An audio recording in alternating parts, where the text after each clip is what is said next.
In this video, I'm going to demonstrate two ways to incorporate color in your dry brush paintings. On the left side, I'm going to exclusively work with oil color, and on the right side, I'm going to use an underpainting of watercolor before using dry brushing on top. And for the oil color, I'm using this brand new set of Winsor Newton Artisan, the water mixable line of oil color, which I like to use for dry brushing because of the easy cleanup. And so I picked out these three colors, later also opted for a fourth for the color dry brushing. And then for the watercolor side, I'm using my Akademie Schmincke, the student line of Schmincke for the underpainting, and then just black oil color on top. But I'm going to start out with the oil color, the oil paint side of things, because the tubes were brand new as I was using them. You can see that lots of linseed oil comes out first because they kind of, just separate a little bit in the tube. I think that's normal. I'm guessing, I'm hoping.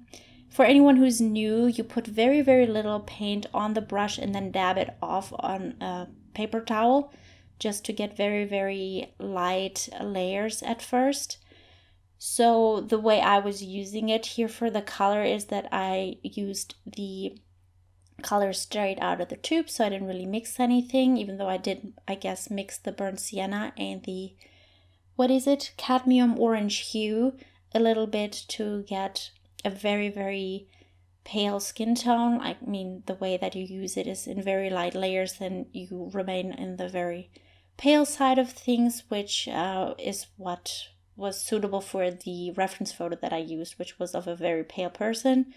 And and I'm using the black oil color basically as a way to introduce shadows and darker areas, but sometimes that can get a little bit muddy, so I would advise you to take care that you don't do too much of that.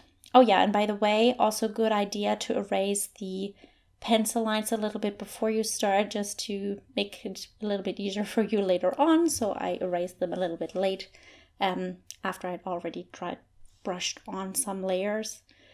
And the way it works is really you can use the color straight out of the tube, because you can just layer them over each other to get different hues.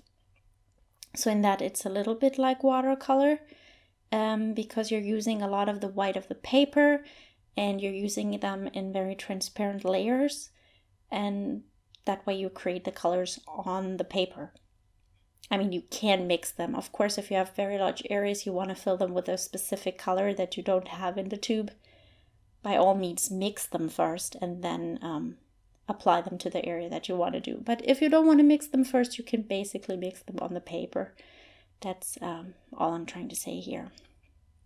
For the iris, I used the French ultramarine.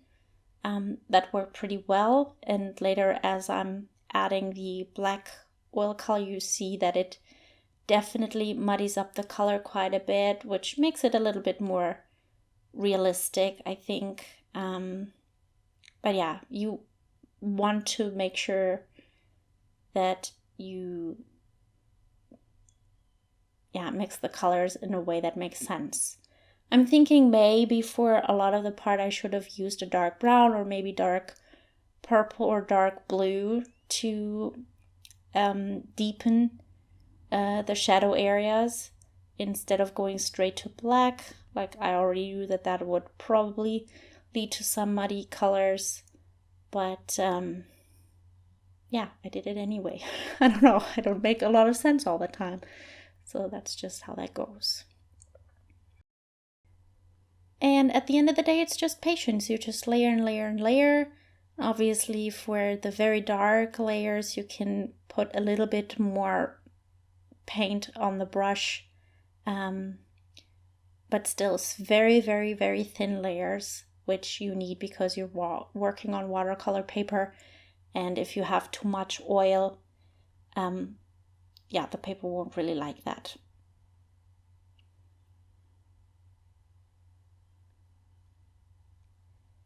And I think that's where I left it for the oil color side. And here I learned my lesson and erased the pencil marks a little bit before.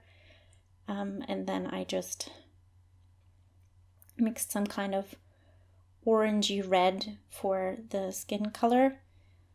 Now, the problem I had a little bit with the watercolor underpainting is that I worked on this paper for the first time with watercolor. I had never used it with watercolor, and it's not a 100% cotton paper. I'm not really sure what it's made of, but it's something else.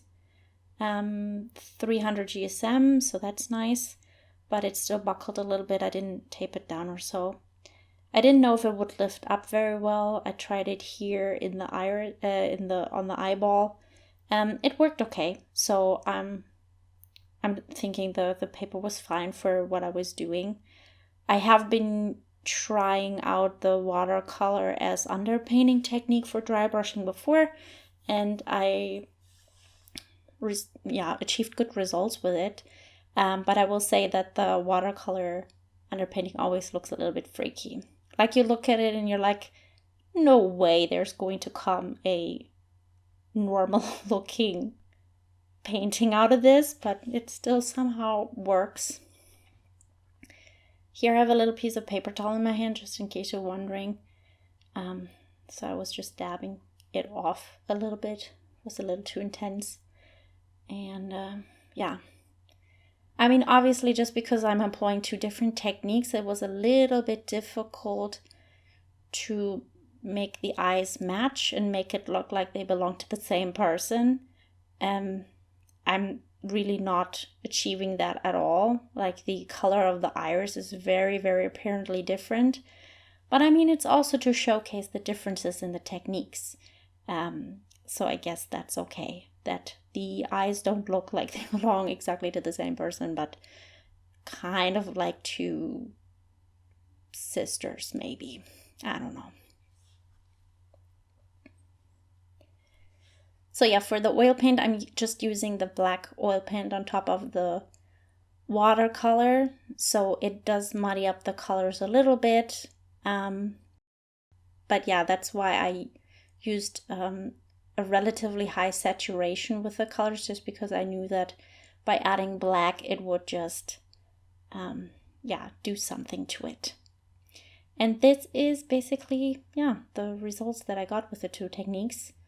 I'm not saying that I like one more than the other. I mean, obviously the watercolor is more vibrant, has also the nice watercolor textures which I like, which you don't get with the just oil paint. But I'm not going to say that I like one much more than the other.